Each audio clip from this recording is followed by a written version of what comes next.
Hello and welcome to this LGFL video where we're going to cover the setup and deployment of the GridStore Enterprise Service Edition agent.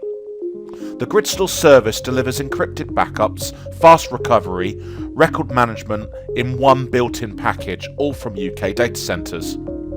So let's get started with the email you should have received from the GridStore team with your account information and download links. In this video, we're going to concentrate on the installation of the GridStore agent and configure our first backup.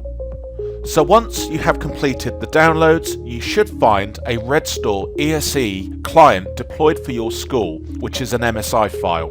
This is the backup agent that you'll install on each of the servers you wish to protect. So I want to back up this server, so I'm going to run the MSI on this server.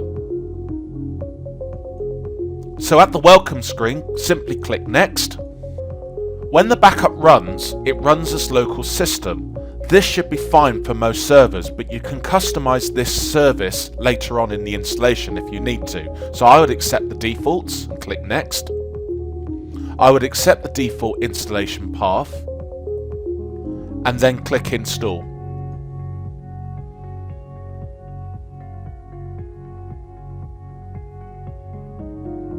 Now that the installation is finished, we're going to just click Finish to launch the Enterprise Server Edition agent for the first time.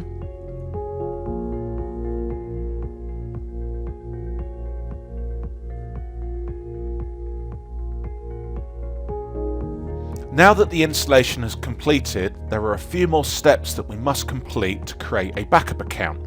So in this case, we're going to create a backup account for every new server that we install the MSI onto. So I'm going to click Next. The default settings will pull in the host name of this server. That's normally how you would identify your servers anyway. And you now need to make up a password and type that in twice. And an encryption key. Now this encryption key is incredibly important because the whole nature of encryption is this key is used to encrypt and randomize your data so that nobody else but you can access your files in a recovery. So please note what it says in red. You must store this encryption key very carefully and share it with other members of your team. So I'm going to make up an encryption key and type that in twice. In some cases, you might need to configure proxy settings in order to access the internet. They can be found by clicking on the link, supplying the proxy and any usernames and passwords that you need to authenticate out to the outside world. In my case, I don't need to access a proxy, so I'm going to click Cancel and click Next. So the next time I click Next, we're going to make a connection out to the GridStore service, present my agent to the St. Mary's server group. The account's going to get created using the host name of my server, using the password that I made up, and using the encryption key that I made up. So let me click Next.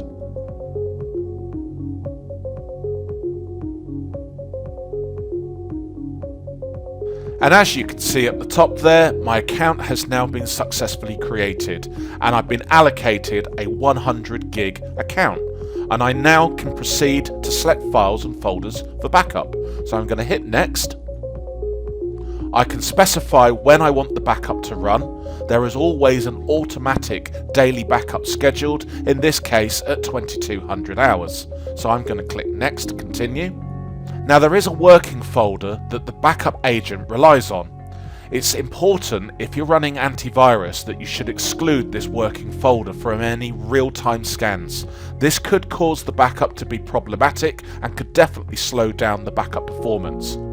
So in this case, I'm just going to click Next and then hit Finish. So now that we're in the Enterprise Server Edition agent, over here on the left hand side you can see an area for backing up files. So if I plus out my C drive and go into my test files location, I can either choose to back up individual file items or individual folders by including the entire folder, or in this case I'm going to perform what we call the full system backup.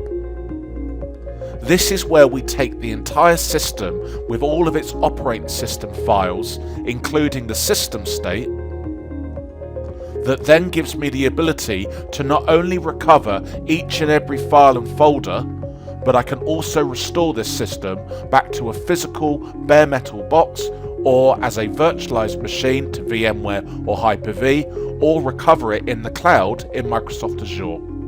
So I'm happy with that selection. I can either wait for the schedule at 10 to kick off. In this case, I'm going to perform my very first backup by manually clicking on the backup button on the top left-hand corner. Now, as the backup starts, there are a number of stages to scanning files and creating VSS snapshots of the server.